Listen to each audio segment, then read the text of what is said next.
بس اتفرجنا على أول تلت ساعة اللي هو هوم ألون ده، هو بنتفرج عليه كل سنة ده. بص انا ما بحبش كده قوي لما بتبقى عامله كده.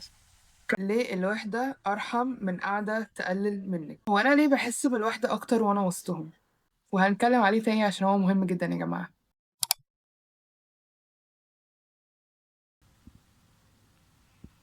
صباح الخير يا جماعة، بقالي كتير قوي ما عملتش فلوج، بقالي حبة حلوين كتير، لو تقريبا حوالي 4 أو 5 شهور ما عملتش فلوج. بس فصحيت النهاردة، يعني صحيت دلوقتي الساعة 10:15، أنا صحيت الساعة 8. ماشي.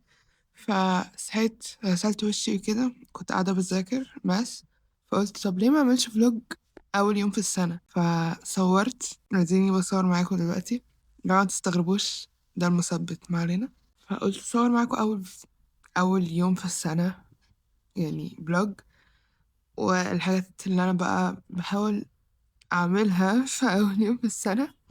وهنتكلم في موضوع مهم جدا في نص الفيديو، فستي توند لنص الفيديو عشان الحاجات دي هتبقى مهمة يا جدعان. هو أنا ليه عيني تحسوا إن أنا لسه صاحية؟ أنا والله صاحية من الساعة 8 عادي يا جماعة. يمكن عشان يعني ما طلعتش من الضلمة اللي أنا فيها كنت قاعدة في الأوضة والنور كان يا دوبك نور اللابتوب بس عشان أختي نايمة. بس فأنا جعانة جدا، وإحنا المفروض هنفطر مع بعض يعني أنا وأختي. بس هعمل فطار هجهزه عقبال ما هي تصحى يعني، وهبقى أصحيها، عشان لو مصحيتش أنا بصحيها لو الفطار خلص، عشان أنا بجد جعانة. بس ف تعالوا معايا وأنا بعمل فطار. جماعة يعني نبذة عن عملنا إيه امبارح. دي فطاير احنا حرفيا خلصناها يعتبر، بس يعني دي نبذة عن الحاجات اللي عملناها امبارح. يعني أكيد باين قد إيه كمية السكر اللي اتاكلت امبارح. ما علينا، دي حاجات ماما هي اللي عاملاها يعني وكده. واحنا حتى ما نزلناش من البيت امبارح، اصلا احنا كنا في البيت وكنت بذاكر ده اللي انا عملته. وكان المفروض ننزل نتغدى بره، بس احنا كسلنا، احنا ما كناش قادرين، احنا اصلا كنا وصلنا الساعة 10. فماما كانت عملت الحاجات دي فاكلناها. كنا المفروض اتفرج على فيلم انا واختي، بس اتفرجنا على اول تلت ساعة اللي هو هوم الون ده، هو بنتفرج عليه كل سنة ده. اتفرجنا على اول تلت ساعة، فقلنا يلا ننام، احنا بجد ما كناش قادرين. بس هنشيل كل ده على جنب، احنا داخلين السنة الجديدة بجولز. يعني اللي مشافش الشورت بتاع الفيجن بورد، انا مش عارفة انتوا بتعملوا ايه هنا، لازم تشوفوا الفيديو الشورت بتاع الفيجن بورد اللي انا عملتها، لازم. يا جماعة غيرت الطرحة دي عشان أحس وأنا بعمل فطار إن أنا فري شوية. البطانية بحس إن هي بتكون ماسكة عليا قوي، فما بعرفش أعمل كل حاجة أنا عايزاها. بس هعمل طبعا فطاري المعتاد، بيض وجبنة قريش وشوية خضار. أنا بحب أزود خضار قوي في البيت بتاعي يا جماعة، عشان الخضار بيدي طعم فارق جدا للبيض والحاجة دي. بس هعمل فطار وأنا بسمع بودكاست أو حاجة وهجيلكم.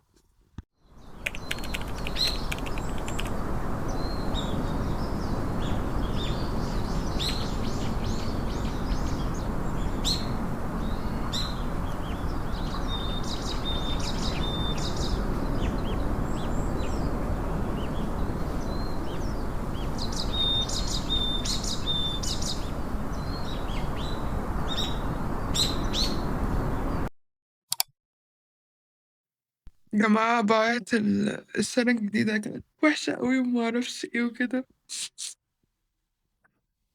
يا جماعة مش بعيط ولا حاجة، كنت بقطع بصل ضحكت عليكم. يا جماعة هنا البصل والطماطم للبيض عاملة شكشوكة، وهنا بحمر بطاطس لأختي عشان هي بتحب البطاطس، وأنا مش هاكل منها حاجة عشان احنا اتفقنا في أول السنة هنبقى كويسين. هو خلاص أول السنة جت، فاحنا هنلتزم بكل حاجة احنا قلنا عليها في الفيجن بورد. اللي مشافش فيديو الفيجن بورد يروح يشوفه بقى، ماشي؟ ولو عايزين فيديو أطول عن الفيجن بورد قولوا لي، طبعا مش هبخل عنكم بحاجة يعني. يا جماعة قبل ما البطاطس تتحمر هنعمل مع بعض بذور الشيا. هو احنا ايه يا جماعة، بناخد معلقة واحدة من بذور الشيا، هي قربت تخلص فمش مش عارفة أبينها. أي هناخد معلقة واحدة، تمام يا جماعة؟ دي ايه اللي كان بيتفرج عليا زمان، من زمان قوي يعني، من 4 شهور أو 5 شهور في اللي هو ال 75 هارد اللي أنا بدأته وما كملتوش ده، هيعرف إن أنا كنت باخدها كل يوم، بس مبقتش أخدها كل يوم. ايه هنحطها عايزة أحاول سنة بس خايفة يعني إيه. حط- حطيت نص معلقة فهحط نص معلقة كمان بس كده.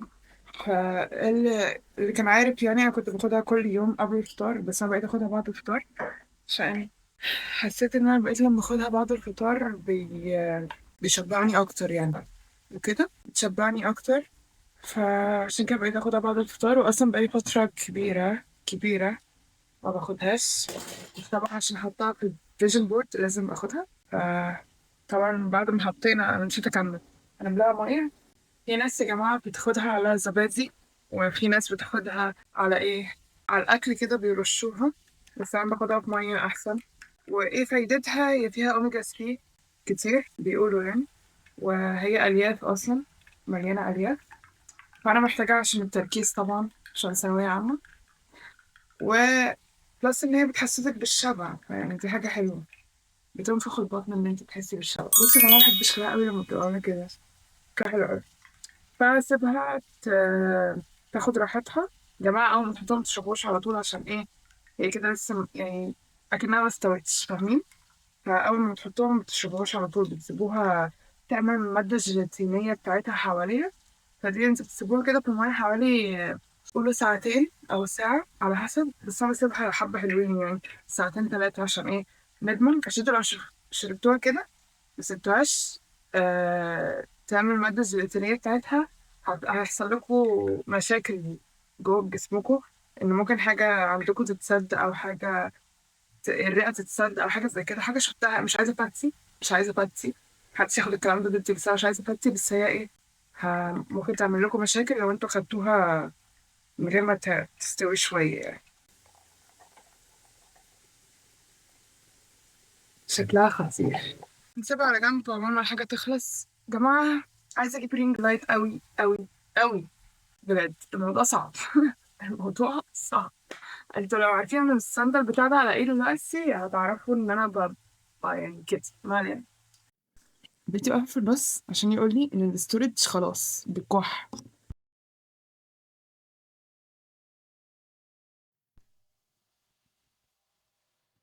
فنانة يا جدعان، فنانة.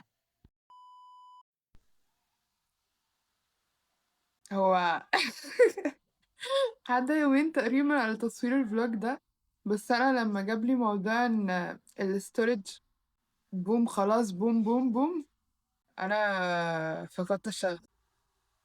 ما علينا. بس انا ايه، طالما وعدت بفيديو وقلت ان انا هصور حاجة مهمة جدا في الفيديو، هنتكلم كلام مهم في الفيديو، يبقى انا قد وعدي وهنتكلم كلام مهم في الفيديو. النهارده هنتكلم عن، استنى بس، السكريبت. السكريبت اهم حاجة، السكريبت. عشان لو من غير سكريبت يا جماعة بتهته ومبكونش عارفة هقول ايه، فلازم اكتب الحاجة وارتبها. اوكي يا جماعة، النهاردة هنتكلم عن ليه الوحدة ارحم من قعدة تقلل منك. قبل اي حاجة خليني اسألك سؤال بسيط بس صادق. عمرك كنتي قاعدة وسط ناس بتضحكي وبتتكلمي، بس جواكي احساس انك لوحدك؟ مش عشان مفيش حد، لأ، عشان محدش شايفك بجد. الفيديو ده مش ضد الناس ومش دعوة للوحدة. الفيديو ده عشان تفهمي قيمتك قبل ما أي حد يحاول يعرفك انت مين. افهمي قيمتك الحقيقية، مش بالقرب ولا بالاهتمام ولا برأي حد فيهم. أول نقطة، يعني ايه قيمتك أصلا؟ احنا اتربينا بنفهم القيمة غلط، فاكرين ان قيمتنا في حد يحبنا، حد يختارنا، حد يتمسك بينا. بس الحقيقة دي مش قيمة، دي استجابة. قيمتك مش بتزيد لما حد بيقرب، ولا بتقل لما حد يمشي. قيمتك ثابتة، ربنا خلقنا بيها، انتي بس اللي بتقرري هتعيشي بيها ولا هتفرطي بيها واحدة واحدة. اتنين، وهم القبول من الناس. في ناس كتير عايشة عشان الناس تتقبلهم، تغير من نفسها، تسكت عن اللي بيوجعها وتقول مش مهم. بس هو مهم. بس اسألي نفسك بصدق، هو ده قبول ولا اتفاق صامت انك تقللي من نفسك عشان ما تتسابيش؟ اي قبول يجي على حسب كرامتك مش نعمة، ده خسارة. تلاتة، اشكال التقليل الصامت. خليني اقولك حاجة مهمة، مش اي تقليل بيبقى واضح. في تقليل صامت، تقليل يخليكي تحسي انك كلامك تقيل، ترددي، تعبري، تحسي دايما انك محتاجة تبرري وجودك. محدش قالك كلمة وحشة، بس انتي دايما قلبك مقبوض، وده مش وهم، ده إنذار. خليني أحكي لكم قصة بسيطة كده عشان تفهموا قصدي أكتر. فكرة دايما بنت كانت قاعدة مع صحابها بتضحك موجودة، أول ما ترجع البيت تحس بتعب غريب، مش تعب جسد، تعب روح. كانت دايما تحس إن كلامها مش في وقته، وإن وجودها زيادة، لا لازم تضحك حتى لو هي مش طايقة ده. في يوم سألت نفسها سؤال واحد: هو أنا ليه بحس بالوحدة أكتر وأنا وسطهم؟ ساعتها فهمت إن المشكلة مش فيها، المشكلة في القعدة اللي كانت بتقلل منها كل يوم وهي مش حاسة. 3. التعب اللي ما بيتشافش. اتكلمنا عن الموضوع ده في الفيديو الأول، وهنتكلم عليه تاني عشان هو مهم جدا يا جماعة. أصعب تعب إن التعب اللي محدش شايفه، إنك تضحكي وانت من جواكي متكسرة، إنك دايما تقولي تمام وانتي مش تمام. التعب ده بيجي لما انتي بتعيشي عكس حقيقتك عشان ترضي الناس، وده تمنه غالي قوي، غالي من نفسك. 5. ليه بنقبل القعدة المؤذية؟ ليه أحيانا بنفضل القعدة اللي بتأذينا؟ علشان الخوف من الوحدة، البداية من جديد، مواجهة نفسنا. احنا بنختار الألم المألوف عن السلام المجهول. قصة برضه عشان تفهموا أنا قصدي إيه. في بنت كانت عارفة إن المكان ده مش شبهها، بس كانت خايفة إنها تمشي. كانت بتقول أهو أي حاجة أحسن من فراغ. بس الفراغ ما كانش المشكلة، المشكلة إن وجودها هناك كان بيكلفها احترامها لنفسها. أول يوم اختارت إنها تمشي انهارت، بس بعدها بشوية حست براحة.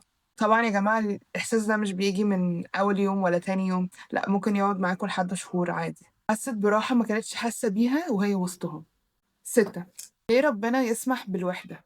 ساعات بنسأل ليه يا رب حاسة إني لوحدي؟ يمكن لأن ربنا عايزك تسمعي صوتك من غير دوشة، يمكن عايزك تعرفي إنك مش محتاجة حد عشان تبقي كاملة. الوحدة مش دايما عقاب، أحيانا أحيانا هي الرحمة من علاقات كانت هتكسرك. دايما ربنا لما يبعدك عن أي حاجة أو عن أي شخص أو عن أي صحاب، اعرفي إن بيبقى فيه حاجة أنت متعرفهاش هتحصل، أو ربنا بيحميكي من الأشخاص دي. 7. عايزة أفرق لكم ما بين الوحدة والعزلة. الوحدة اختيار واعي عشان تحمي نفسك، العزلة هي هروب عشان خوف. احنا بنتكلم عن وحدة فيها شفاء، مش عن هروب. وحدة تقربك من نفسك مش تبعدك عن الحياة. 8. علامات إنك بدأتي تفهمي قيمتك. هتعرفي إنك بدأتي تفهمي قيمتك لما ما تبقيش مستعدة تبرري قلة الاحترام. بطلي تخافي من أن يا ربي عايزة أقولها تبطلي تخافي من إن حد يمشي. اختاري السلام بدل الدراما. قصة قصيرة. مثال إن واحدة لما فهمت قيمتها بطلت ترد على قلة الاحترام، مش عشان ضعيفة، عشان عرفت إن مش كل معركة تستاهل طاقتها. بقت تختار السلام حتى لو مع نفسها بس. افهمي قيمتك، مش كل اللي قرب منك كان خير، مش كل اللي مشي كان خسارة.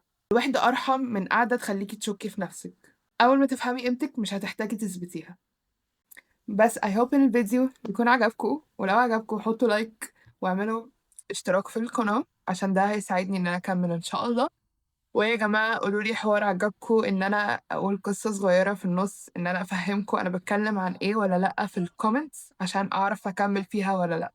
بس كان معاكم جنى، وأشوفكم الفيديو الجاي. باي.